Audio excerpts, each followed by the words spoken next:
Hello, fellow homebrewers. JP here, and I want to introduce to you the brand new Brew Built X1 Conical Series available at More Beer. More Beer sells the highest standard in homebrewing equipment, and the Brew Built Conicals are just that. They're made from mirror-polished 304 stainless steel, and they come with loads of features that you and I have been looking for. They have a full 2-inch bottom dump valve, which will eliminate your clogging issues, while the sturdy base includes 4 reinforced legs, just like those big Pro tanks do. More Beer also carries the Brew Built line of options and add-ons like casters, pressure kits, and even external glycol chillers. So you can find out more about the new Brew Built X1 Conical Unitanks by going over to morebeer.com for detailed videos on the entire line of Brew Built Conicals. You can trust Brew Built with your next fermentation, and you can trust More Beer to find the right conical for you. Brew Built at morebeer.com.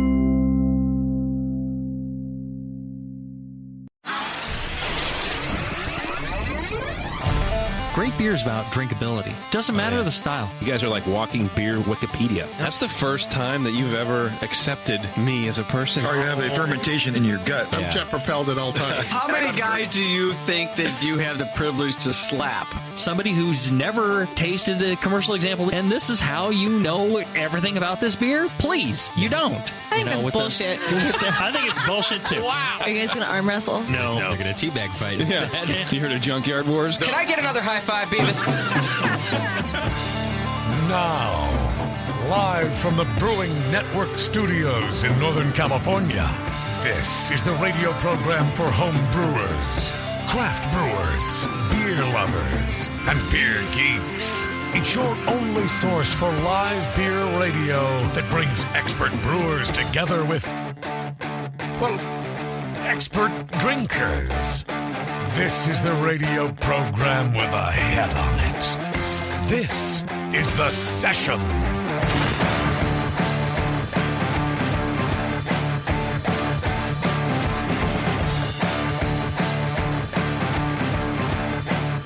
Hey, what's going on, everybody? It's The Session. My name is JP, and we are here to bring you some good beer information.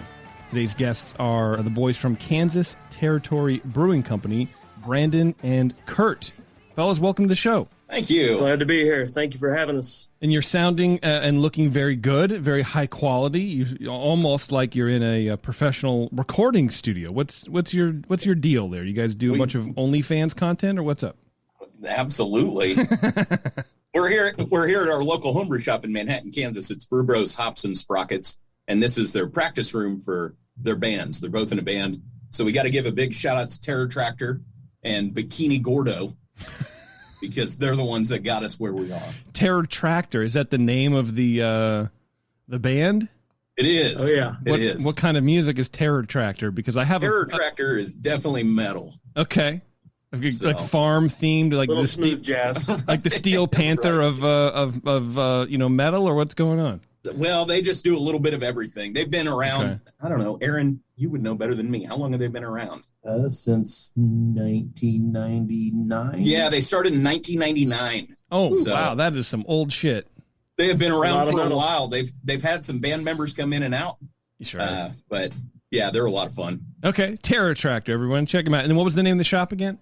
It's Brew Bros Hops and Sprockets. They sell homebrew supplies, and then they also work on bicycles and sell bikes. So. Oh, nice. That's a cool little combo. Yeah.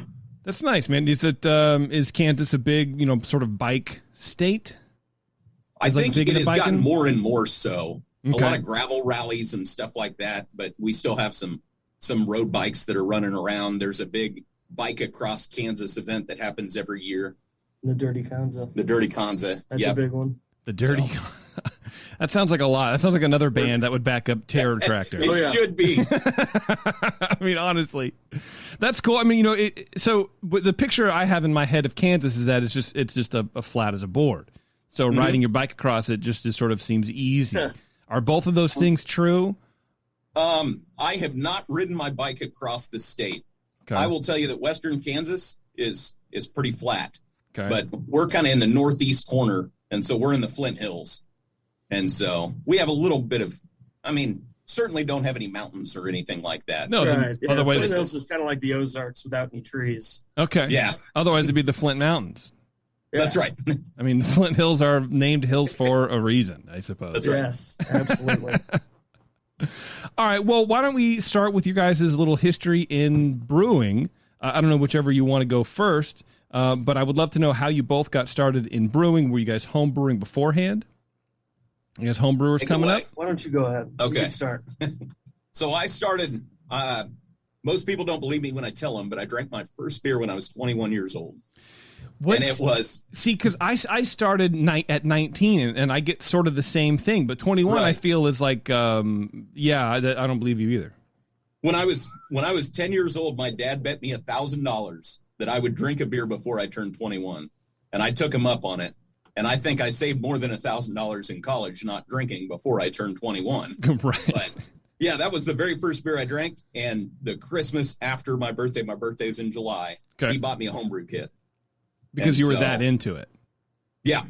So I got really into it, started home brewing, and then just reading every book I could get my hands on. When I did most of my research, I was actually a conductor on the railroad. And so I was working for Union Pacific, and there's a lot of downtime when you're on the railroad. And so a lot of time to sit and read a book. And so I just kept reading, kept brewing every time I got home, was volunteering at a local brewery, and they ended up offering me a job. So that was kind of my way of getting in. There's a lot going on. So I want to go back to the bet because there's a lot of things just even with the initiation of the bet, right? Like there's not many dads that I know that would put up that kind of money. Did he pay you? He did. He did. Okay. He did. So my very first beer, we were actually on the lake fishing at 7:00 in the morning on my birthday. And he tossed me a Busch Light and said, I guess this is as good a time as any. Then I got the check when we got off the boat. That sounds like the classic dad maneuver. Yeah. You know, let's not really talk about it. Let's just be really gruff and manly about it. 7 a.m, right. Crack a Busch Light, and then just, suddenly you're $1,000 richer, man. Yep. He got you a check. He didn't even give you in cash. I would have given it to you like an all $2 bills. He should have. Did you even know what $1,000 was when you were 10 years old? You're like, dude, I could buy a lot of RC cars. I had no idea. No. And you're just like, yeah, sure, beer, whatever. That's a lot of candy. Yeah, right? Did you cheat at all? I mean, you can tell us now. I did not cheat at all. You can tell us I can now. honestly say that. Was that hard? I don't know why I'm so bent on this, but this just is, that's fascinating to me because you didn't, it's not like you didn't drink because you didn't like it or you didn't want to or you just didn't have those friends or, for whatever reason, but you had a bet. That seems like a very hard thing to, I don't know, man. I would have been like. I think the big thing for me, the guys that I lived with when I was in college, they were all partiers. Hell yeah. And I saw them get stupid. And so I was like, yeah, this is easy. I don't want to do that. Okay, and good. So you're smart. I don't know about that, but. Okay. So you were a train conductor. I was. You were. Yeah, well, that is, if I ever retire, and for some reason I find myself in LA, I would be a conductor on the Disneyland Railroad because to me that seems like such a rad job. Yeah. Just driving the little tiny train around. But like the big train, that's a lot of, do you have to go to school for that? We definitely do some training. And the conductor doesn't actually drive the train. The engineer does. So we're there to assist the engineer. Oh. So a lot of what I was doing was the paperwork, making sure we were on the right track, throwing switches, stuff like that. Reading books. Yeah. So you're the secretary for the engineer. That's exactly right. Yeah. Okay. And that makes a lot. I just boiled your job down to make me meaningless. That's it. It's like, that's fine. That's rad. And so in the notes, you also were a school bus driver, which to me means the same thing: train conductor, school bus driver. Right. And you distributed racing fuel. I did. What does that even mean? You're selling certain racing fuel to racetracks? Yeah, we had. That's wild. I remember 50 different kinds of racing fuel, and I have never been a racing fan. It was just a job I found myself in, and so it was getting a hazmat license with a CDL that fortunately I already had because I drove a school bus. Sure. Why wouldn't you have a hazmat license to drive a school bus? Right. It makes a lot of sense. But yeah, I drive a flatbed around the state of Kansas and drop off drums of racing fuel in people's barns and stuff. So it was bizarre. Kansas is that a weird work history? Is that in Kansas? Because if so, that place seems fucking wild, dude. That just seems very weird to me. I don't know why. So it's VP Racing Fuels, and they're still like the big sponsor of all the NHRA drag races and stuff like that. But okay. Yeah, one of the main locations is here in Kansas, so it's bizarre. I don't understand. You're doing all this stuff while you're homebrewing. How's your homebrewing going? You love it? Yeah, fantastic. I loved it. Was it good? Be honest. Because mine sucked shit. It was terrible. So the first batch that I remember brewing was actually with a member of our church, and he invited me over to homebrew. Okay. And so I brewed with him, and then after that, I just started doing it on my own. The first batches were a little bit rough. One of my beers that I thought was the worst that I brewed was an IPA that it was overly sweet, and I ended up entering into a competition anyway, and it ended up getting a gold. And I still have no idea how that happened, but I guess I tried it beforehand, and I was like, this is not good beer. So I am glad that I was not judging that category if the rest of them were worse than it. So, bro, yeah, that's the thing, man. Like small comps, you can get a gold and your beer could be like a 32. Right. Yep. It just doesn't matter at that point. Yep.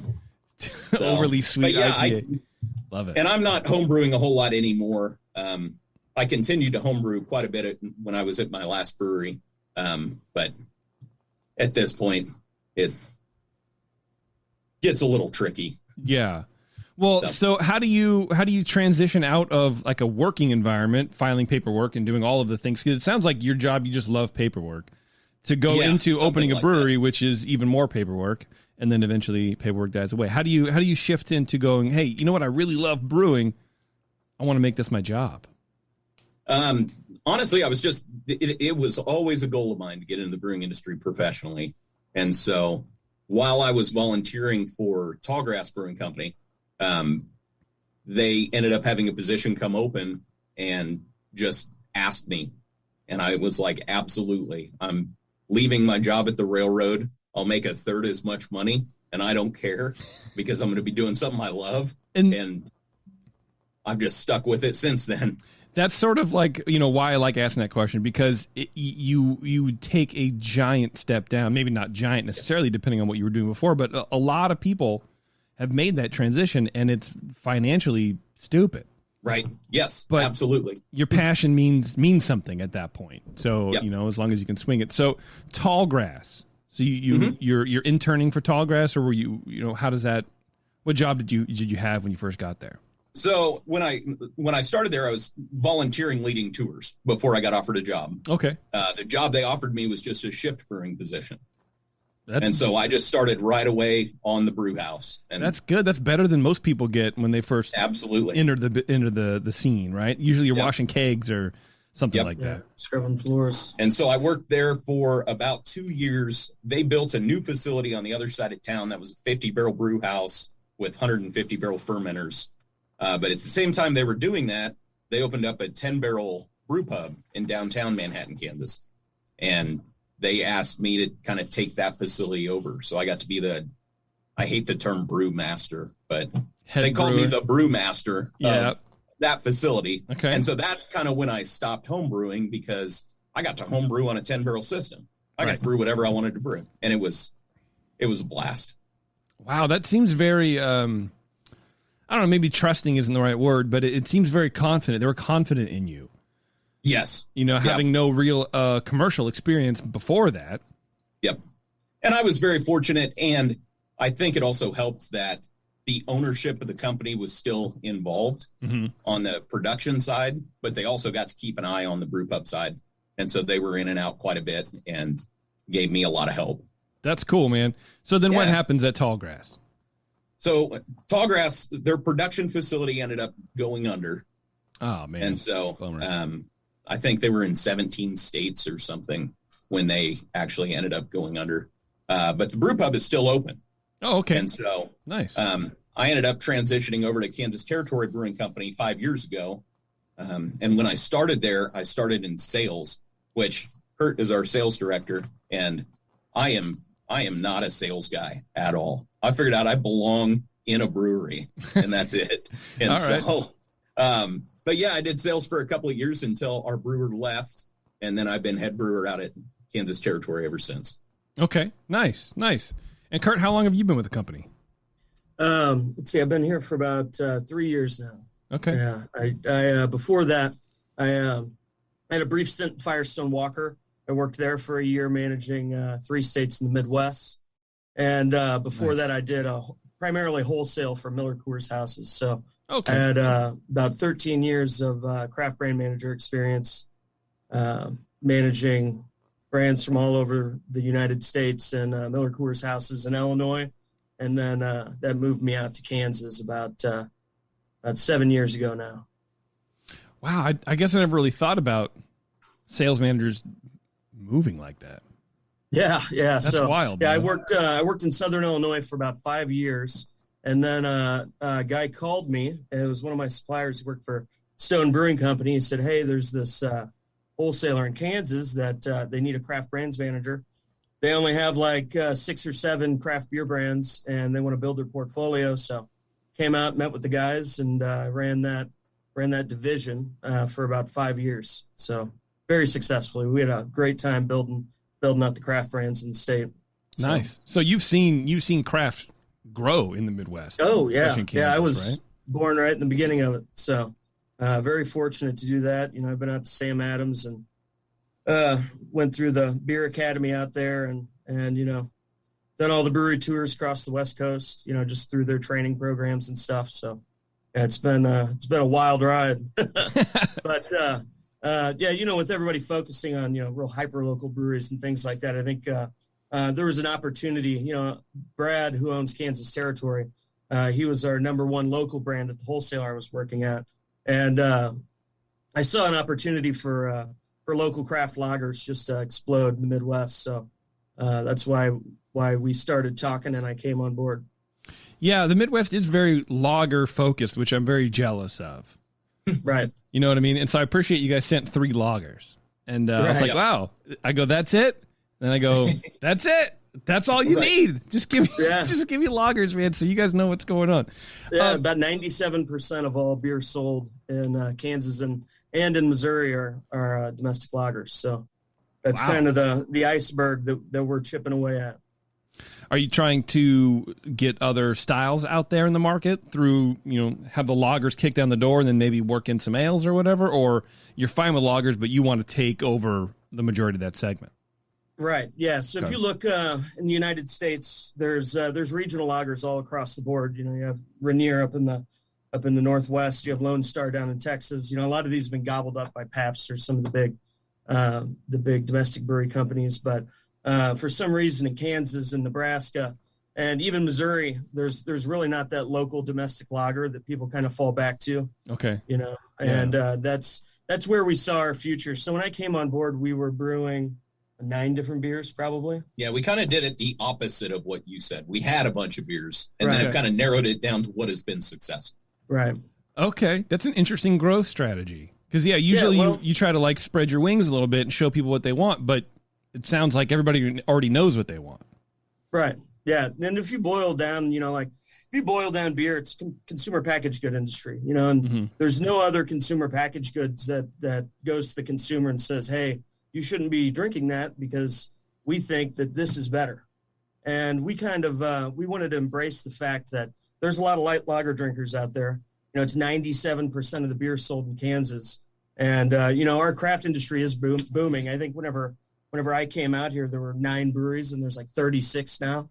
So we figured that rather than try to compete for that small 3% share of the pie, we would go after the 97%. Well, and I think Brad probably said it best, our owner again. He kind of lives down a dirt road. He's 5 miles out off the highway. And he told us one day, he said, you know what? I realized I've never seen an IPA can in the ditch, which is an interesting way to look at it. But he said, everything that I see out there is light lagers. And if that's what these people are drinking, that's what we're going to produce for them. I mean, yeah, that does make a lot of sense because it's sort of like low-hanging fruit in a way. Right. If you can produce a light lager, people are already drinking it, they're going to try yours, no matter what, because the market's already there. But like he said, is the market there for an IPA? I've never seen litter, in the IPA. Right. I mean, it makes a lot of sense. That's a bad way to gauge it, but it really also is. kind of makes sense. Yeah, it sort of speaks like to the local beer drinker, like, oh, we'll just put the can anywhere. And I know that's not what it is, but that is a good gauge of that too. He said that pretty smart. The first time he saw a Life Coach can in the ditch, he took a picture of it, and then he picked it up. But he did take a picture of it first. And Life Coach is your lager that we're going to be That's drinking. our flagship. That's That's your our lead flagship brand, lager. Yeah. Well, I think it's a good segue. Why don't I crack it open? Let's do it. There you go. Confidently crafted. I like that. That's a good tagline. All right, so and tell me. "Suck it up" tagline is always good on there too. That's true. Tell me about Life Coach, man. What's the story behind this beer? So again, there is a story behind every name of all of our beers. This was a pastor that Brad was friends with that decided to become a life coach. And Brad was talking to him over a beer and said, "What exactly is a life coach?" And the guy said, "It's just somebody that listens to people's problems, tries to help them through them, kind of like a counselor, but not really." And so initially we tried to call, instead of the "suck it up" tagline, we tried to say "counselor in a can," but the ABC wasn't down with that. And so I can see that, man. You said that, I'm like, that's Right, great. And then instantly I'm going, well, that's a lot of alcoholic, talk. Right, So you can't attribute therapeutical properties to an alcoholic beverage. And so Brad told the guy, he goes, "Do you ever want to grab these guys by the shoulders, shake them, and just tell them to suck it up?" And that's where the tagline came from. Yeah. Okay. I like Yeah. it. I mean, it sort of just seems like what a pastor does anyways, except, he doesn't have to give a sermon or whatever, right? Correct. Yeah. Right. Just do the same thing. Yeah. Life coaches are weird, man. I worked with one once through an old job, and it was like weirdly like aggressive therapy. I don't know. It depends. I mean, everyone has their own like take on it, but that's a cool business, because it is sort of like a therapist, but they like help you plan instead of ask you what you think you should do. Yep. It's a little you don't have to go through any pesky training.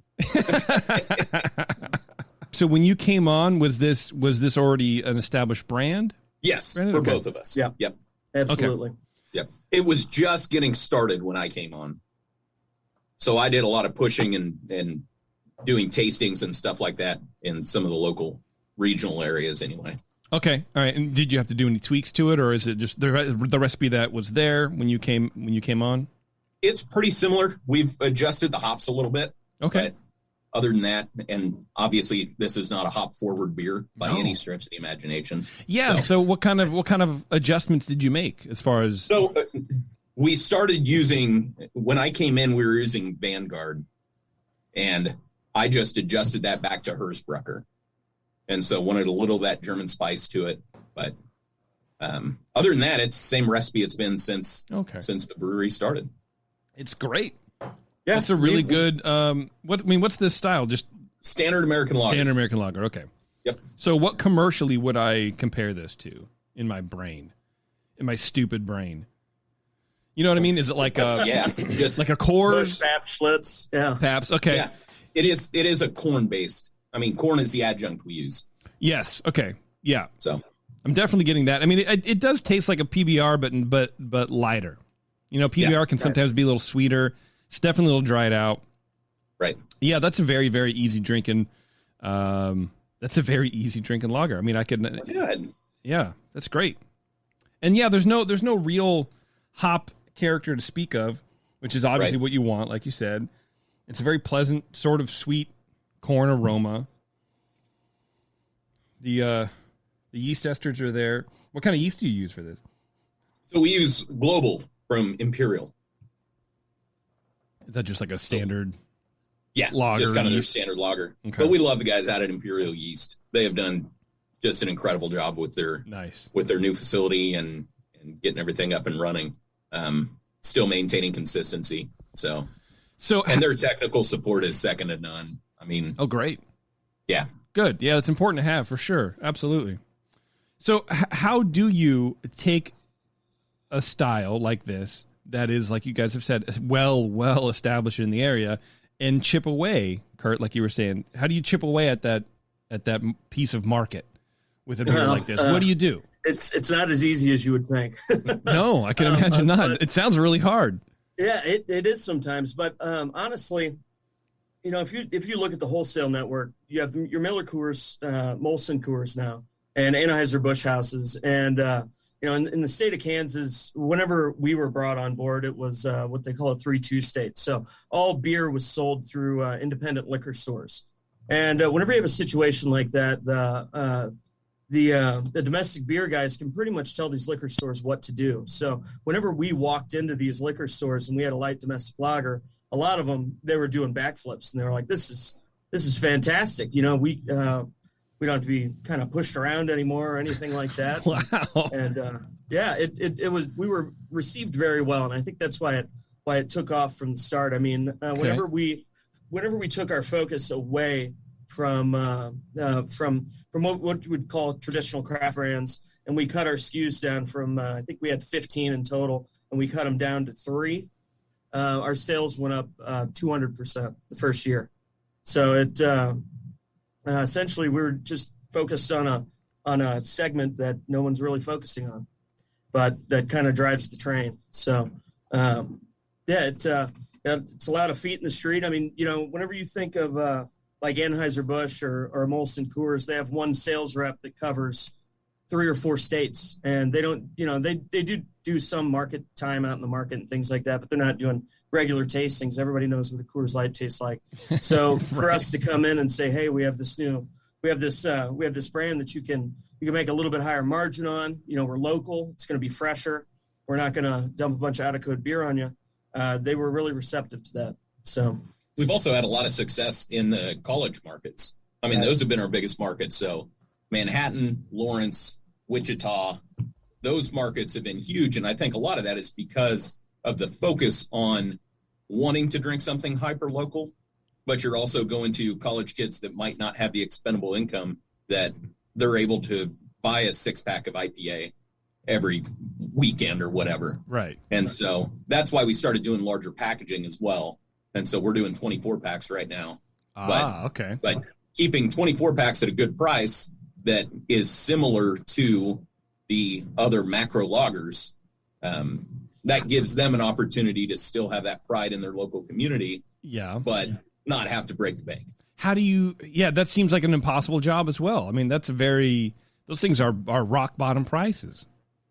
You got to make something. Well, and that's another thing, that the domestic prices been creeping up the past. Whenever I was in college 16 years ago, a 30-pack Keystone Light was $12.99, and now you go to the liquor store and it's $19.99.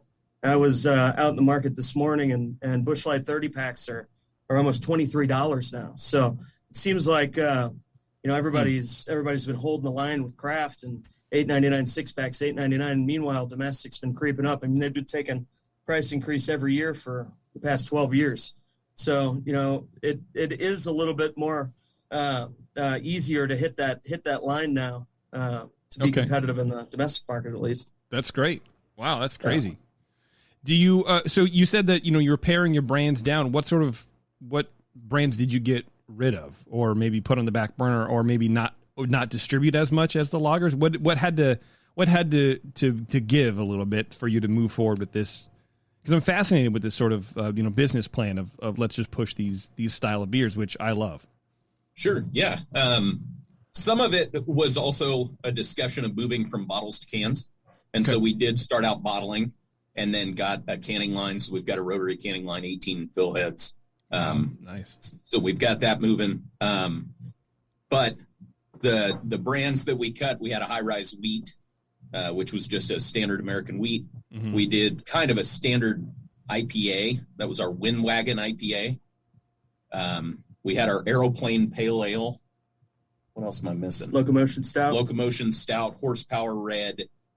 Are those? So we kind of ran the gamut of all of that. Yeah, so standard brewery fare. Let's just do this down the middle of the road sort of styles of beer. Are those available at the bar, or are they just not distributed?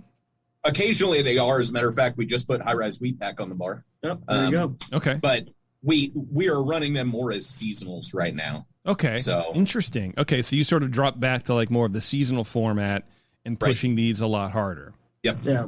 Okay, awesome. And then how has the reception been? I mean, I know distribution-wise in liquor stores, it sounds like it's going good, but when people come in, are they like, oh, man, I really miss this thing? Or, hey, I'm really stoked that you have more light lagers on?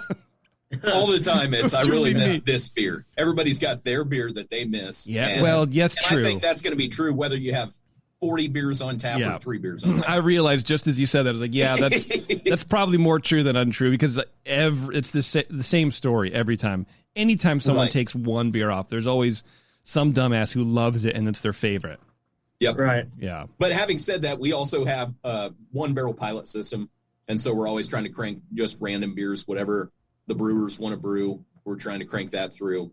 And so there's typically something new every time you come out. But the brewery is also in a town of 1,000 people. And so it's typically the same people you're seeing every weekend. I mean, we have some people come from out of town that want to see it. And we especially like to get our distributors out there because they think of a brewery in Washington, Kansas, town of 1,000.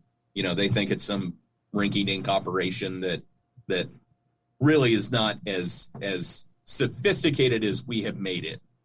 And so we like to get them out there. But, yeah, for the most part, I mean, I would say Bradford Light, which is maybe another good transition if you want to go there. But Bradford Light is the lighter version of our lager, and it's probably our number one seller at our pub. That's the other can that I have. Right. The blue can or whatever. Okay. Yeah. Okay. Wow, that's really interesting, man. You guys are like it's like sales focused. I don't know. I'm trying to figure it out. I'm trying to figure out what the hell you guys are doing, because it's a little bit deeper than that. I mean, yeah, for sure. That's what I'm. The American lager. So, like in the '60s, there was Storrs Brewing Company. Are you familiar with them? No. Yeah, no one is. No one knows about them. Okay. But you crack a book open on American light lagers, and Storrs Brewing Company was from Omaha, Nebraska, and at their peak, they brewed 1.3 million barrels of beer. And to think about that, most of it was consumed in Nebraska. So whenever I say that, like Kansas, they primarily drank light domestic lager, we're talking close to 20 million cases of light domestic lager. It's a lot of beer. And, 50 years ago, everybody was drinking Storrs. And Storrs got bought out by Anheuser-Busch, and they were bought out and immediately closed. So all those liquor stores, they couldn't buy Storrs anymore, so they immediately loaded up on the beers that they could get, Anheuser-Busch beers or Molson Coors beers, whatever, and that kind of killed that regional lager brand. And we want to bring that back in the Midwest. I think that's cool.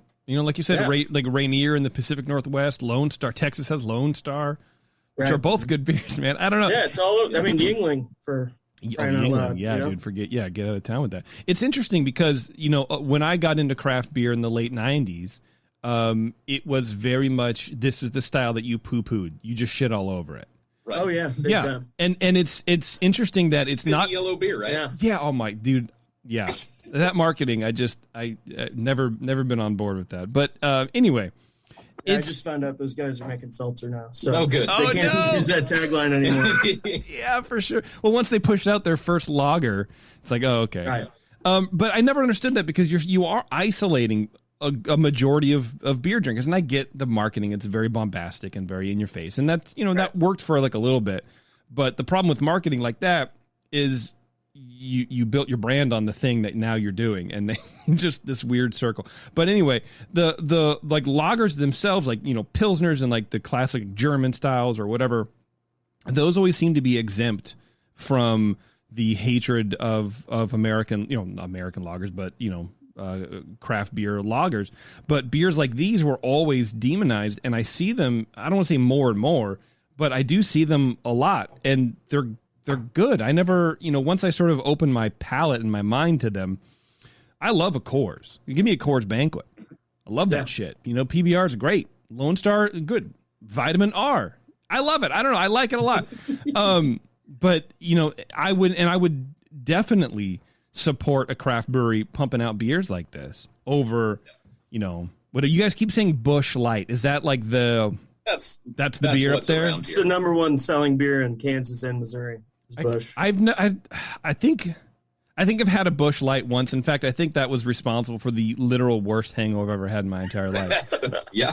It's like a corn, baby. 2 Sierra Nevada Pale Ales and 2 Busch Lights. No, ice. Do they do the Busch Ice? Yeah. Yeah, that's a different story. Yeah, no, man, that's the last time I ever ate barbecue Ruffles in the morning to get over my hangover, and they came out my nose later. Like, it was not a good good look, man. It was very, very bad. But anyways, I digress from that. I mean, I could see that. Brad's other philosophy is also keeping everything super local and keeping that town of Washington alive. You know, small towns are dying all over the place. Yeah. And he owns a company called Bradford Built. They're the second leading truck bed manufacturer in the United States. And so he employs, I think, almost 100 people just there in Washington. And he wanted something else that would keep people coming, have them come out and visit. And I remember the first year that I was there, he was so excited because the town population grew by 2 people that year. And that made his year. Wow. That was exactly what he wanted. And so that's kind of the flip side. It's a beer for the people that are local. And then if other people like it, cool.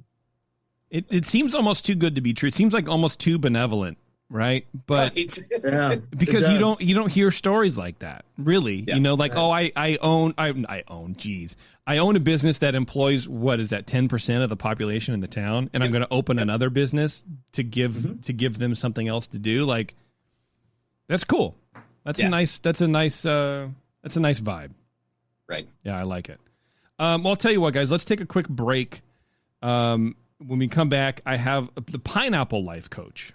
Nice. All right. So I want to try that and get your thoughts on that, and then we'll go from there. Sounds good. Rock and roll. All right. Hang on a sec, everybody. We'll be right back. We have Kansas Territory Brewing Company on the phone or on the Skype or the, I don't know, whatever. Oh, we'll be right back.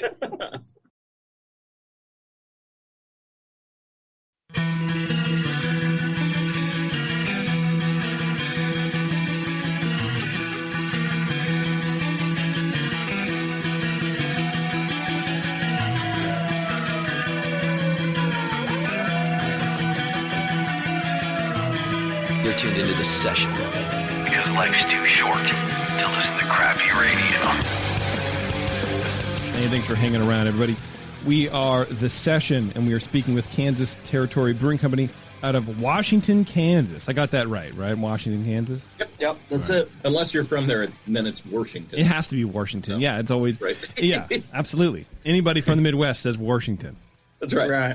And the R is more pronounced as you get older, too. Like, my wife's grandma says that. Yeah, and like over and over, like over the years, she heard it's very now pronounced, because it used to be like, did you say Washington? Or was it Washington? Right. Now it's like Washington. Yep. Like Tasty would do that, too. Like whenever he'd say, like, just over the years. Right. It would be Washington. Yep. Loved it. All right. I don't know, I'm yelling. I'm going to bust open the Pineapple Life Coach. Let's do it. Lager with pineapple. So tell me about this. Let me in on this secret of the Pineapple Life Coach. So it's pretty tricky. We take our Life Coach and we add pineapple to it. Damn. Love it. So it's we take puree from Oregon Fruit Company, and we actually inject it right before we send it through the centrifuge to pull out some of the pulp and stuff like that. Okay. It's not in fermentation, or it is not in fermentation. No. So how do you talk about the roots of this beverage? Please do. Yeah. So this beer is inspired by another local place in Manhattan, Kansas. It's called the So Long Saloon, and they have a drink that they call the Nancy, and it's Milwaukee's Best. I believe so. Milwaukee's Best blended with some Dole pineapple juice. And it is by far their best-selling beer. Stop it, dude. It's crazy. I'm telling you. That sounds illegal. I don't know if you could even really do that. They seat like 55 people. Yeah. Maybe. And they're the number one seller of Milwaukee's Best in the nation. Numero uno. Because they add a little bit of pineapple juice to it. Yeah. And so It's a beer cocktail. Yeah. I mean, it's you know, we all sat down 2 years ago and we talked about whether or not we wanted to produce a seltzer, because that was kind of, you know, it was hitting that tipping point where our wholesalers were saying, "Oh my God, you know, this White Claw stuff, it's unbelievable." You know, we're selling, it's outselling Miller Coors in some of our markets, and we sat down and we decided against doing that because we want to become that lager brewery and re-envision that American lager brewery in the United States. So we decided to toy around with some beer cocktails. So this is the first one that we released, and after some different iterations. But okay, that is an interesting way to put it, because re-envisioning the American lager brewery, because it is a very romanticized version of American brewing history. I mean, not version. It's just what it was. I mean, pale ale, IPA, they didn't really exist. We were just sort of always making American lagers. Right. As a country. Something you could drink on a hot summer day and not get all squirreled up. So that's what we want to do. That would be me, dude, 100%.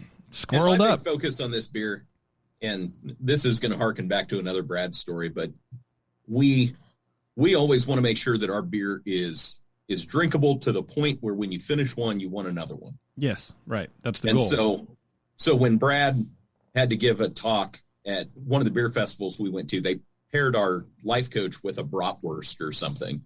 And he had to talk about why they paired it that way and all that. And he stood up and he held it up and he said, "If it were me and I had to pair this beer, I'd pair it with another one just like it." Mm-hmm. And then he set the microphone down and walked away. And that was his whole speech. And so when I was developing this one, I wanted to make sure that we kept the pineapple levels to where you could definitely tell it's a pineapple beer. Yeah. But it's not going to be overly sweet. It's not going to be cloying by any stretch. And when you finish it, you could still have another one. So how long did it take you to get that process down? Because for me, About I would have 2 years. Yeah, really? Okay. Because I mean, my first thought was like, let's throw it in the fermenter. No.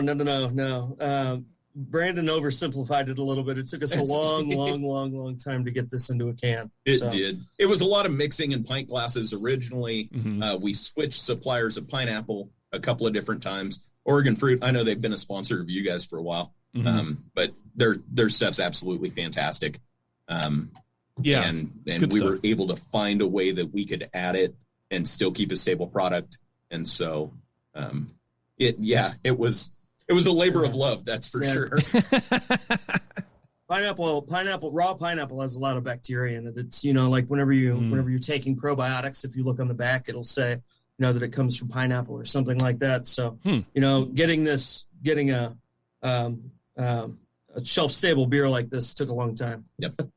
Yeah, I can imagine, man. Yeah. And how close is it to the drink, to the Nancy? It's pretty fairly close. Yeah? We did run a growler of it over to them. The first iteration of it that we did. Oh yeah. And they said we were spot on. So wow.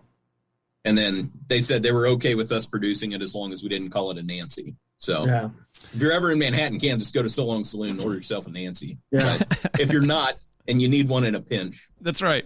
We've got one. Yeah, if you're going camping or hiking or whatever, right. Grab these. How close is the bar to you guys?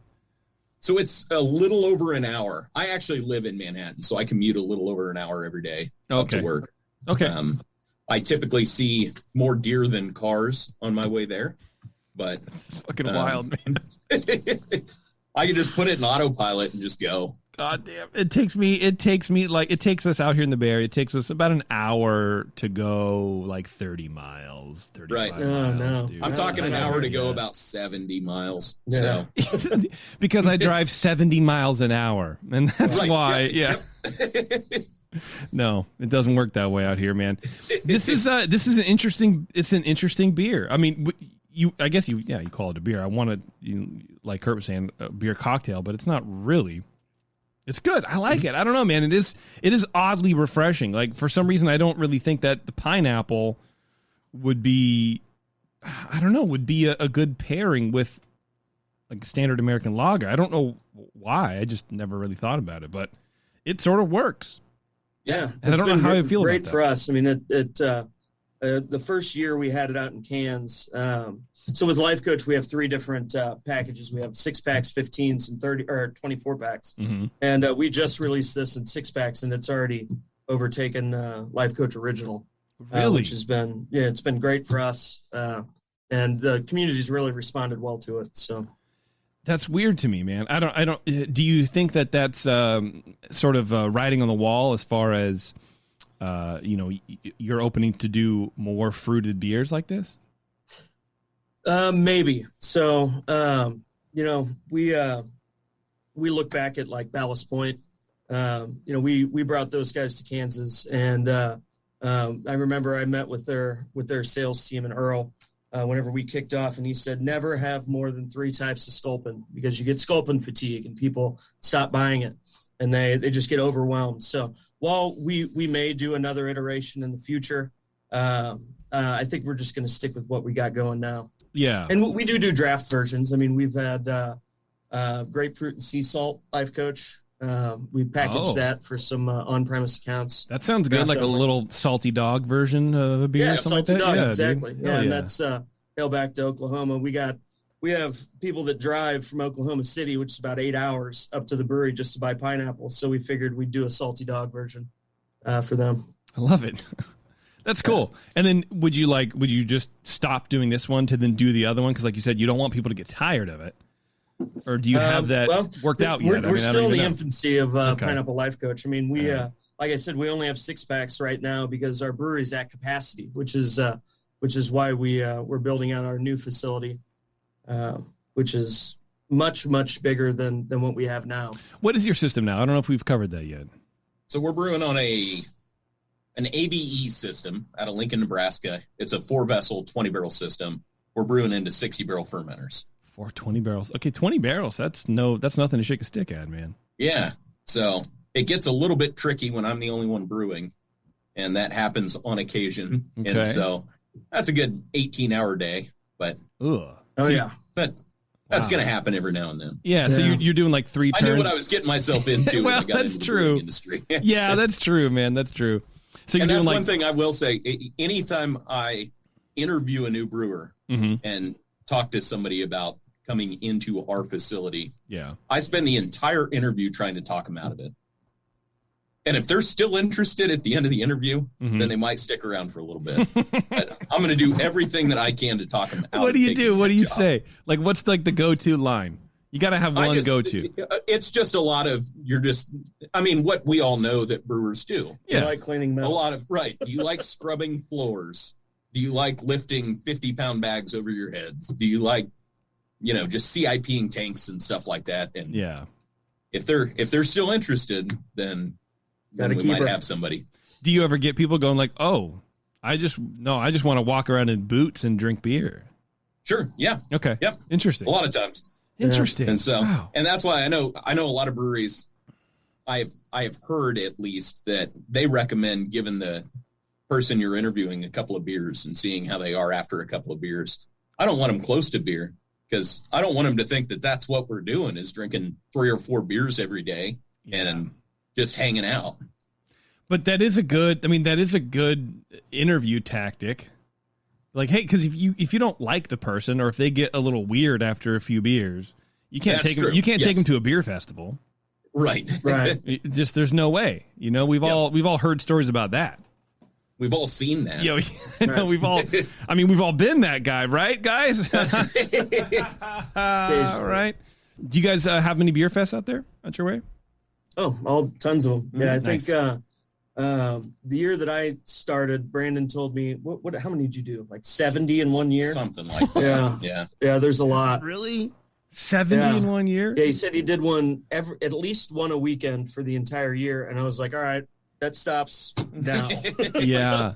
Why? Why not do that? Why not? But we still do some of the really cool ones. The last one we did was in Wichita, and it was the Hatch Green Chili Festival. Yeah. So everybody brewed a green chili beer. Okay. And then also got to bring other beers to pour. I hope so, because that would be the oddest. The porta potties would be on fire. Right. After that. And it's typically 100 degrees on that day. It was hot. Yeah. And so man. It was a little rough, but This year it was actually really nice. Yep. And the chili beer turned out good. So okay, all right. So Kurt, why did you stop that many fests? Well, we were transitioning what we were doing in our brewery. So, you essentially, if for a salesperson to dedicate his time to a beer festival where they're going to an outdoor venue where there's anywhere from 50 to 100 different breweries and trying to remain competitive with the people out there, it's really difficult to get any sort of attention or anything that grows your business at all. So, we've always kind of made it optional if the guys at the brewery want to do it, and it's a really cool festival that's a nonprofit beer festival. Mm-hmm. We will do those. Absolutely. But, there's better, we have families and things like that, and doing a beer festival every weekend throughout the year, that's a good way to burn somebody out. Absolutely, dude. Yeah. All right. I was curious about if it was a sales thing, because I know, some people, when they first start, they get inundated with festival requests or beer donations or whatever. And it's like, that's cool. Right. I would love to go to your festival, 50 miles or 100 miles or 200 miles out off of where I'm at, but I don't distribute yet. Or we don't distribute in that area or that state or whatever. So they can't justify it. So I was wondering if there was some of that too, where it's like, we're not in this market. Right. Yeah. There's still the flip side of it where I still fully believe that the only impact you can make on a consumer at a beer festival is within the first 30 minutes. Right. Because after that, either their palate is shot or they're just trying to get drunk. Yeah, or they want free stuff. Yes. Yeah. They're like, can I take these pens? Right. Can I have more than one? My kid loves ballpoint pens. Right. Yeah. Yep. Okay, I get it. That makes sense to me. So plus, doing tap takeovers and things like that I find that to be much more effective because those consumers do come back. Beer festival, they go to the beer festival, they go home, and that's it. You don't see those people. So doing an event at a bar or a happy hour at a bar, that's much more effective for us, and that money that stays local. So we can enrich that venue's customer base. Get them drinking something they're not used to drinking, and that does make a lot of sense, man. I sort of like that idea because and like you were both saying, if the festival's cool, we'll do it, and I think that sort of puts pressure on festivals to be cool. Yeah, it should be that way. Yeah, I mean the one that we put on, if we ever get to do it again, that's always a good fest because we have good music and a lot of food trucks, and the breweries are hand picked, and they're all pouring different stuff. And that's a big part of it too, because like you were saying, Brent, you can't just go and be like, all right, well, we have the same beer. Everyone has 4 IPAs on, and then you're just sort of trying to steal shit from people. Right. You know what I mean? Yeah. Well, and we show up and we pour the 3 lagers that we sent you, and we'll have people coming up and saying, IPA. Hey, can I get an IPA? Or I'm really into dark beers. But what we have found is that the other brewers that are around us, those are the guys that are coming over and stealing Life Coach out of our cooler. Constantly. Yeah. Every time we go to a beer festival, they're like, hey, help me out. I need some beer. And they want something that they can drink that they just can enjoy, but is not going to get them drunk, and they can still sit there and pour their beers. So we see Life Coach at a lot of different beer tents. You know what? And that's great. You almost need to convert your cooler into like a steam trunk. With like a padlock, school bus. Yeah, just for show, right? Bus. Okay, but just for show, like brewers, stop it. There's no, but yeah, and I wonder if that is sort of because we talk about every once in a while the rise of the lager, right? The return of the lager, I should say, and I wonder if it's a correlation between the number of brewers that there are, like.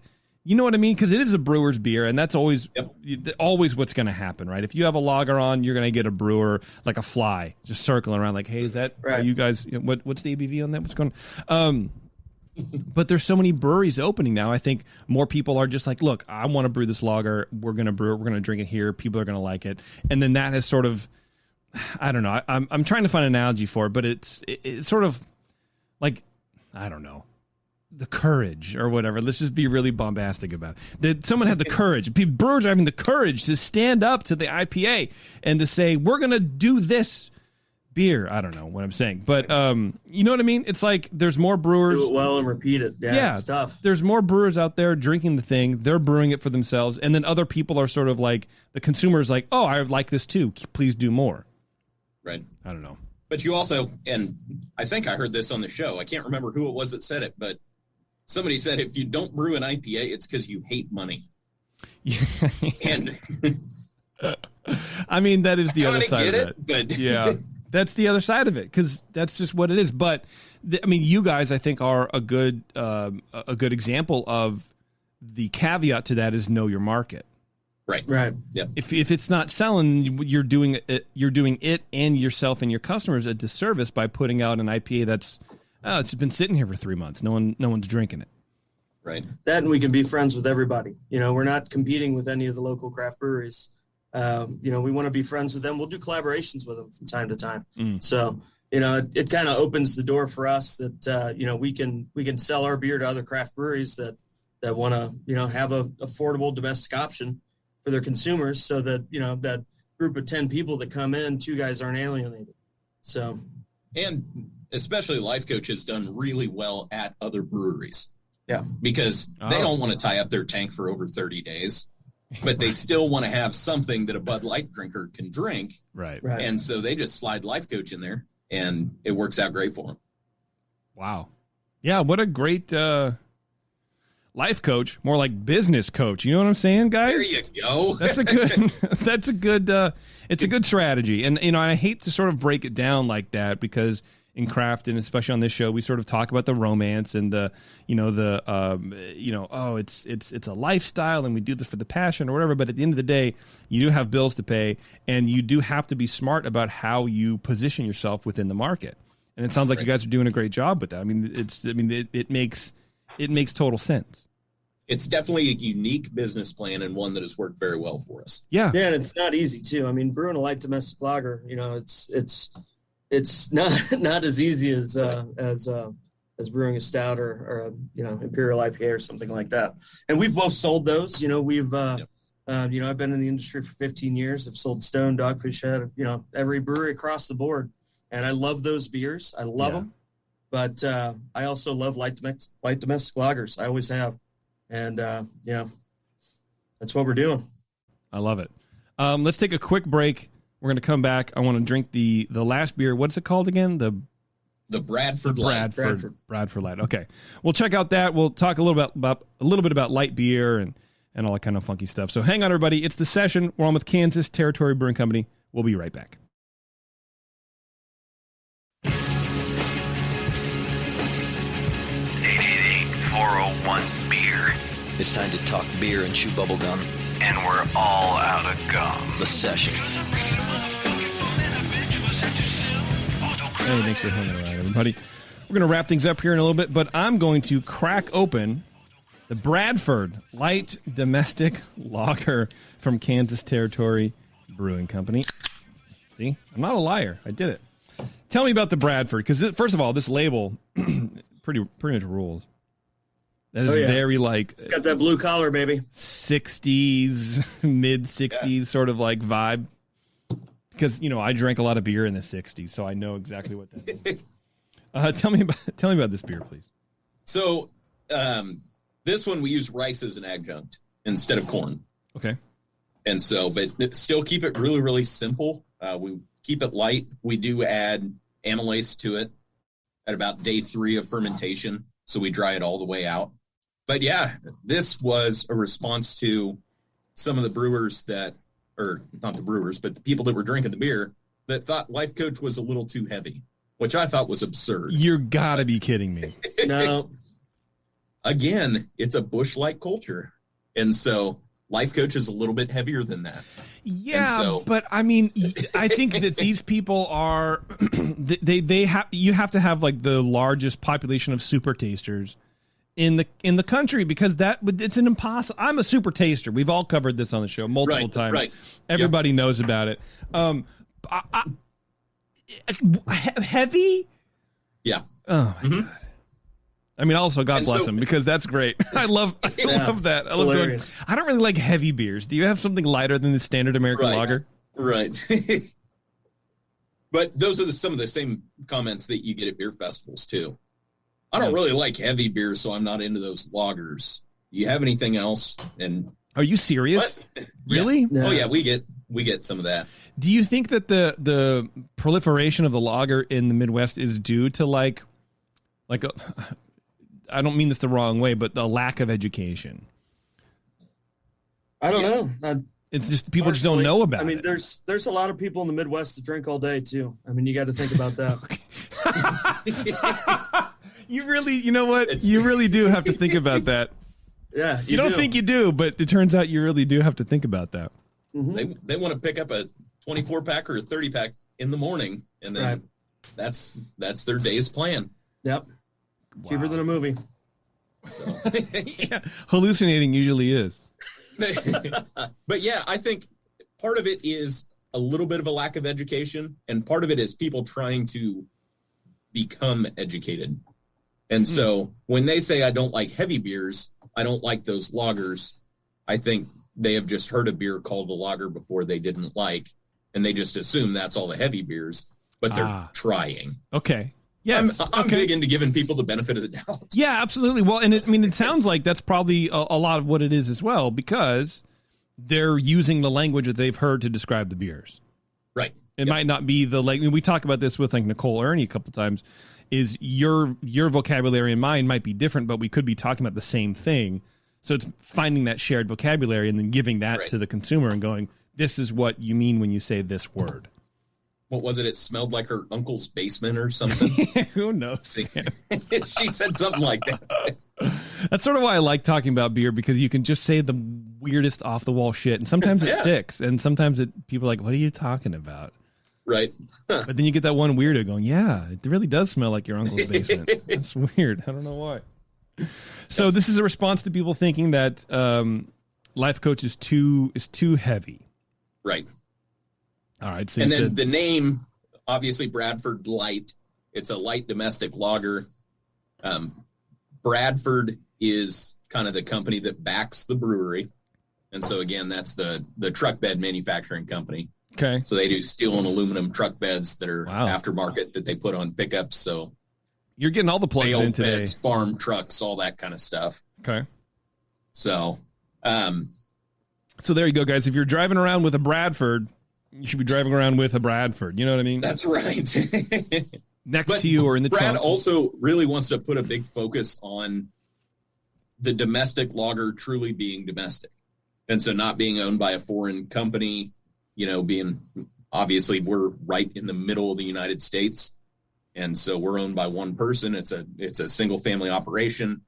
But with the other macro lagers that are owned by foreign entities, he wants to be a true domestic lager.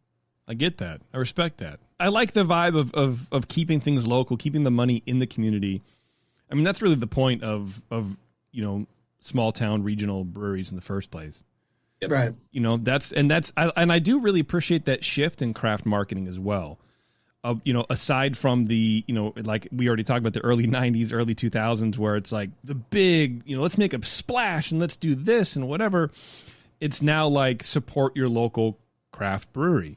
Keep your community alive, especially through COVID. I mean, I think that really sort of hit the nail on the head for a lot of people, which is a dark, analogy, but, we got to support these businesses because they won't be around for too much longer. Yep. And I do think that one of the hardest things I could think of doing right now is creating a national brewery. To grow up a brewery that is going to be in all 50 states, that has got to be one of the hardest tasks out there right now. Do you think you can do that? I don't know. I don't think so. I don't think so either. I mean, even years ago, we were getting breweries on the show that were pulling back because it's easier to throw the stone, closer to you than farther away. I don't know why I decided to go all Zen right then, but Confucius says that's right. It's easier to throw the stone closer to you than farther away. And then he burped and scratched his ass. But yeah, that's part of what I told Brad when I hired on 5 years ago, was that the only way I'm going to do this is if we take care of home first. Right. If we get bigger than that, that's fine. But we need to make sure that home is taken care of first. Yeah. And it sounds like he was on board with that. Absolutely. Yeah. He loved it. Yeah, I mean, it sounds like that's his ethos anyways. Yep. Yeah. Well, I mean, it does make a lot of sense. You serve your region first, you serve your hometown first, because if you're shipping beer to Nebraska, but your town doesn't have any, that doesn't do you any good. Doesn't do the community good. Yeah. A lot of breweries around here failed because of that. So that's not anything that we ever plan to do. So, okay, so the beer has rice instead of corn. Is that just the difference between a light domestic lager and a standard? I actually don't really know too much about it. Okay. How do you shift to that light category? What makes it light? The big thing that we did was we did add an enzyme on day 3 of fermentation. And so we dropped this out to zeros. Wow. And so it's 1.000 when we're ready to transfer that over. And so that allows us to use a little less grain, but also keep it super light and keep the alcohol at 4.2%. So what's Life Coach? Same, 4.2. Everything's 4.2. Yep. Right. The Pineapple Life Coach is a little bit below that. I think we list that at 4.0. Right. Yep. But that's just because of the volume of pineapple that we're putting in it. Oh, because it's watered down. It's diluting. Yeah, okay. Right. Yeah, that's a better term than watering down. Oh, you mean that beer that you water down, guys? Right. Yeah, give me more of that, down. please. Yeah. I do like that you have the fat content on here. That's good. It's less than 0.5 grams. That's cute. But yeah, the calories. It's got less calories and carbs than Michelob Ultra. So get after it. Damn, bro. Yeah. For your active lifestyle. Is that on the other cans too? Did I miss it? I don't have the cans here to check. But I don't believe so. No, we do not have it on the others. No, we listed on Bradford because we want to make that kind of our lifestyle brand where, those calorie conscious consumers, they have a local option to turn to. I think that's something that the brewing industry as a whole hasn't really addressed yet. And, Michelob Ultra has been trending up double digits for years, triple digits some years. So this is kind of our answer to that as a local option. How long does a beer like this take to design? Designing, we did a lot of work on the pilot system. Okay. And so we did spend a couple of months on the pilot system kind of playing around with stuff. But honestly, the first batch that we produced on the production system was spot on, and we just ran with it. Wow. That sounds pretty lucky, honestly. It was, absolutely. Because I've never made, let me try to think. I think I may have tried to do one of these as an extract kit when I worked at More Beer, early on. Because and it's never going to be this from an extract. Right. It's just not going to happen, right? But that was it. I've never tried to do it because it's like I couldn't do a job like this. Yeah. I mean, I can barely brew a fucking pale ale. Stout, yes, but I can't do it. I can't go any lighter than that. Home brewers out there, and everybody knows this by now, but it's all temperature control. Yeah. I mean, that is the vast majority of it, is being able to control your temperature. We knock out at 54 degrees. We let it ferment for 2 weeks at that, and then start slowly dropping it down. Okay, so you just hold it at 54. Yep. Straight across, and then slowly lower it after 2 weeks. Okay. And then how long do you let it sit in there before you're pushing it out? Package? So it's typically in the tanks between 30 and 35 days. Wow. We're taking gravities every day. And so we're making sure that the beer has finished out before we start any of the dropping. And then we follow our lager schedule as we're dropping that down. And then harvesting yeast throughout or dumping yeast, depending. Okay. Wow, that's crazy. 33 days. Wow. Okay. I don't know why that's like super. And then do you age it in the can, or is it like it's packaged, it's ready to go? Packaged and ready to go. Okay. Yep. Interesting. Tell me about the new facility you guys are opening. That is a big one. Okay. So, all right. Like we talked about earlier, we were brewing on a 4-vessel, 20-barrel system into 60-barrel fermenters. The new facility is an 80-barrel system, brewing into 320-barrel fermenters. So 80-barrel. Wow. So what is that? 3 turns? Yeah. Okay. 4. 4. Yeah. Whatever. Math is fine. Yeah. Whatever. It's all right. It's podcaster math. It doesn't matter matter anyway. So. Yeah, for sure. Someone's going to hear this in 5 years and going to come, this is, you said 3, and you guys are fucking liars. Okay, so 4 turns. Wow, damn. Okay. So 4 turns, but it does have a mash filter press instead of a lauter tun. And so that speeds up that process quite a bit. So you're pushing down on the grain bed to squeeze it out? Kind of. We're pushing sideways on the grain bed. Okay. And so it kind of looks like a heat exchanger, but it's like 7 feet tall and like 30 feet long. You push the entire mash into it, and then hydraulics squeeze it. Okay. So wow. Jesus. Okay. So you're pushing the mash from the mash tun via what? What's the mechanism for that? Is it a big ass pump? There we go. Okay, so you pump it.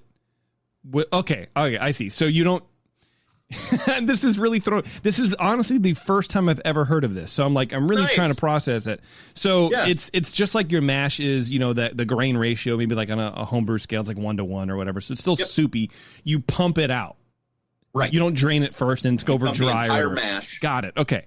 Now I'm into on the board. Filter press. Okay, and then it's a hydraulic, so a bladder fills up maybe or something like that. Okay. Yep. And it squeezes everything out, so you're not relying on gravity. Correct. And that also allows us to get a lot more efficiency out of our grain. Okay. Because instead of running a roller mill, we're going to be running a hammer mill. And so it's going to turn it almost to flour. Oh, okay. And then that way, because there's no such thing as a stuck mash when you have a filter press. Right. And so when it comes to, anything, whether it's grain that has been ground down that far or corn or rice or something like that, we're going to be able to get everything out of it. So they tell us, and we still have not run this system yet, but they tell us that we can get upwards of 98% efficiency. Okay. Yeah, you could. Do you really, do you think you'll get that? I mean, I don't know. 90s would be good. Right. Anywhere in the 90s. I mean, yeah, for sure. If you ever hit 98, you should have a party. I mean, I think that's insane. Yeah. And then, that's wild. When the grain comes out of there, it just falls out in dry pucks. So, oh my God, it's like a espresso machine. That's right. Yeah. That's exactly what it is. So, okay. So as a home brewer, you always hear you don't squeeze the bag. And I have always said, you can put me on the record, that doesn't matter. Yes, I would agree with you. It doesn't matter. It can't matter, right? Because it's not like you're doing anything on the molecular level that's going to change the flavor of the fluid or extract more. You're not like popping tannin bubbles, right, in the thing. Yes. Whatever's in the water or in the mash is in the mash. Yep. People go, oh well, you squeeze the tea bag, and it's like, well, the tea bag is you're making green tea at 195 or boiling. That's where your tannins are made. Where your you do green tea at like 150, 160. Everybody knows that. Right? Yep. I mean, yeah. So it doesn't change the flavor of the grain at all to put as much pressure as it would take to form it into a puck. Well, we're going to find that out. Okay. I feel like you should know that beforehand, before Brad spends the money. Right. But I mean, you guys do whatever you want. Research that has been done has not indicated that there's any more tannin extraction. Okay. Have you seen this? We are planning on. The only equipment we have to move over to the new facility is going to be our packaging equipment. So we are planning on brewing a batch at the old facility and the new facility at the same time. Smart. That way we can taste them side by side the entire way through the process. Are you going to keep the old facility up and running? We have not decided yet. Ah, okay. If we do, that's going to be a pilot project. And so we could have some 20-barrel fermenters with that system, and that would be our pilot, draft only, special event, stuff like that. Yeah, there's more to lagers than light domestic. That's right. So, that's true. Yes. Well, okay. So going and things like that. So then your 1-barrel pilot would sort of be sold off or whatever. And it still could be something for developing, a new production beer. Yeah. We still want to have that available, especially to our brewers. When brewers get into the brewing industry, they typically don't do it, so they brew the same beer every day. Yeah. And so to give them an opportunity to just, take the leash off and just say, do whatever you want to do. And Brad's got a really good philosophy on it. He says, if you are brewing on that pilot system and every 10 beers we're not throwing a beer away, you're doing something wrong. You're not pushing the envelope enough. So let's figure out what's going on. Brad sounds like the most benevolent owner awesome. in the entire world. That doesn't make any sense. Right. Who would say that? If you're not wasting my money, then you're doing it wrong. Yep. I kind of love Brad. I've never met the man in my entire life. He's fantastic. That sounds really cool. That's great. I mean, that's sort of like carte blanche. So what kind of weird shit are you guys doing out there? You got to be pushing the envelope. That was said to us about a month ago. Okay. Okay. So the most recent thing that I brewed on the pilot system, I did an 8.5% Saison, but just a base Saison. Wow. So, that's a big jump. Is it on draft yet?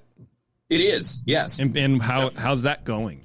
It's going pretty well. It dried out more than I wanted it to. All right. But was also sweeter than I wanted it to be, which doesn't make any sense. So okay. But it's got a lot of big banana clove character. Yep. It's going to get some people in trouble if they're not careful. So you know what? I get that impression from a lot of people. Like in the Midwest, we have brewers on where you guys like to do these low alcohol beers, and then you have like one that just kicks everyone's ass. Right. And then, but you go, well, be careful, guys. You can only have like 5 or 6 of these. You can't have, you know what I mean? So it sounds like the same. Because a Saison seems like so flavorful. Not that, and I think you guys, I know you well enough to know that you're not going to take this the wrong way, but these beers aren't super flavorful. They're very flavorful for the style of beers that they are. They're very, very great examples of the styles that they are. Right. These beers are not designed to be flavorful. Right. And even though that's the case, you still have flavor in them, clearly, because people think some of them are too dark or too heavy. Right. But to go from this to a Saison, I can't imagine that, man. I mean, I'm installing truck beds. What do I know? Right. Well, and then you give me a brewing domestic beer. So well, then you give me a Saison. I'm like, I think my tongue is hurting. I don't. You sprained it. But it sounds like people are open to that. That is part of that education portion of it that you were talking about earlier. Yeah. Where we're introducing new styles to people that don't know how to pronounce Saison sometimes, and people like it. It's been absolutely fantastic. We've had people that have fallen in love with double IPAs or Saisons, or even some of the few sour beers that we've done. We've done a few kettle sours, and we've had people fall in love with them. See, and I think that what you guys are doing, again, it goes back to positioning yourself in the marketplace. And I think what you guys are doing, Kurt, especially for you, because I feel like this is sort of your, baby. But you take the lagers, you push those, you reserve the weird shit for for the pubs and whatever, and you sort of grow that organically, and then introduce new stuff to the local population who aren't used to these things. And then you can sort of branch out and sort of flex your brewing skills that way. I feel like that's a really good, like you were saying, Brandon, it's sort of the opposite of what people would normally do. I think that's what we want to do. Yeah, we want to challenge our consumers, because, if we only had 3 beers on tap, nobody would come to our bar. They could buy it at a liquor store or a grocery store or whatever. So, we want to keep our brewers happy, number one, and challenge those consumers that make it out to the brewery, but also have something to offer some of our more craft-centric accounts that keep us in cans or have that domestic option on draft. So I love thinking about a little town in Kansas. I mean, little, it's 1,000 people, but it's still, pretty small. People drinking Saison and like discovering Saison for the first time. To me, that's the romanticized version of the American craft beer movement. Yeah, right. Is people just discovering these things that have literally been brewed for hundreds of years. Right. And then now they're just learning. How do you say it? Like, you know what I mean? Like, that's the cool thing. And I feel like that's sort of like that like heartbeat of the American craft beer movement, is still doing these things and still paying tribute to the brewing tradition that has been going on for thousands of years by brewing a Saison, by brewing these other beers, and getting people who would never have access to them to try them. Yeah. Right. I think that's cool. When I was on the sales side, we had a guy working for us. He was actually out of Nebraska and running our Nebraska area. And he knew our beer really well, but he was very fresh into the craft beer industry. And I remember him calling me up one day and saying, "Brandon, I just found this brand new beer. We've got to brew it. I said, what is it? Oh, God. He said, a Saison. Fuck yes. And I said, oh, boy. I said, yeah, I'll brew one of those, but No problem. It's not brand new. Right. So I love that, man. Like you said, it's that education part of it. Yeah, well, and it sounds like your local population, the general Kansas area, I would imagine, seems pretty into it, pretty happy with it. They're pretty excited to learn about it. Yep. And I don't think you can ask for a better position for you guys to be in, honestly. I mean, you get carte blanche, basically you get blank check to do whatever you want on the pilot system. You have a customer base that's excited to try new stuff, but they're also drinking standard American lagers. Right. For me, that's like, I don't know, man. I'm gonna Google image search Washington, Kansas, and see about moving there, because that sounds it sounds like heaven to me. I don't know. Yeah, and it's nice because they'll come in and they'll try the Saison and maybe they don't like it, but they've got that Bradford Light Lager to fall back on after it. That's what I tell my kid. At least you tried it. Yep. It's a comfy couch. Yep. Yeah, that's well, look, man, the Bradford, it's good. I like it. I think you're definitely capturing that essence of a light lager. Well, good. Are you going to ice it? That's the big question that everyone wants to know. The chat's, everyone in the chat's like, ice that, it. But I don't know. I'm kidding. Yeah, I don't know. 25-ounce cans. Yeah. Here they come. Fucking dude, 40 ounce. You really should do a limited run of a 40 ounce of Bradford. We did one for an April Fool's joke. We had some labels laying around, so we went and bought a 40 and dumped it out and put the Bradford label on it. You mean drank People went nuts. Yeah. Did they really? You had to drink it. What was it? Do you remember what it was? I don't. I've never had a 40 of some sort. I've had a Mickey's XL. I've had a Mickey's wide mouth, like a sip of it one time. I've never had a 40, so I have no idea. Don't do it. You're not missing out. Yeah. No, I know Rogue a long time. Well, I don't know, a long time ago, but a while ago they did a malt liquor. It was like Dad's malt liquor, right. I think that was really good. But that's the hard part about being introduced to these, like, I don't know, man. I'd say urban legends, but they're obviously very real. But these, like, tales of malt liquor and drinking malt liquor outside of the 7-Eleven or shoulder tapping for malt liquor. I don't have that, but you sort of get it from trying a craft beer version of it. Like the Bradford isn't, you couldn't put this against a Miller Lite. Right. And say, do these taste the same? No, because the Bradford has more flavor. Yeah. Right. And I think that's what you guys are going for. Yep. And that's what you want. You put the craft in the thing, right? That's what it is.